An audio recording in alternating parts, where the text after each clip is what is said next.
As the H1N1 vaccine continues to trickle out, at the few clinics that are open, the only thing bigger than the lines is the frustration. I want to punch somebody. We've been here a long time, and my kids are going crazy. But if I would have known it would have taken this long, I would have taken my kid home and actually gotten a good nap out of this whole thing. After months of urging people in priority groups like children and pregnant women to get the vaccine, the CDC acknowledges that the vast majority of them cannot. We're nowhere near where we thought we'd be by now. We're not near where the vaccine manufacturers predicted we would be. 16.1 million doses of H1N1 vaccine are now available. 11 million of those doses have been distributed. That's far short of the original target of 40 million by the end of October. Still, the CDC insists there will be plenty of vaccine. It just won't say when. Given how far off some of the projections have been from what we have now, I would prefer to just take it one day at a time, 1 week at a time.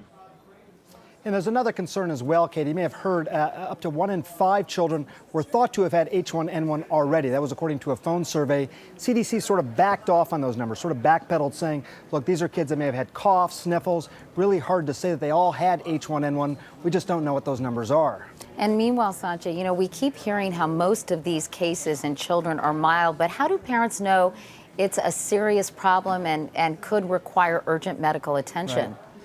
I think about that all the time. There's a couple of things that are important here. I think fever, while not everyone that has the infection has a fever, if you have one, it's more serious. And in children under the age of 12 weeks, a fever is considered 100.4.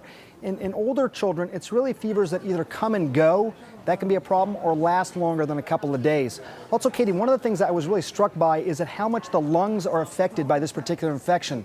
So things like kids being unable to speak while simply trying to breathe, that can be sort of an early sign that the lungs are being affected. And is that an indication, Sanjay, of a secondary infection affecting the lungs? That's exactly right. What happens, you get this viral infection, you get sick, but it also starts to suppress your immune system a little bit, making you a little bit more likely to get bacterial pneumonia. And that appears to be the real problem here among children, also pregnant women, as was mentioned. All right, Dr. Sanjay Gupta. Sanjay, thank you so much. Good to see you.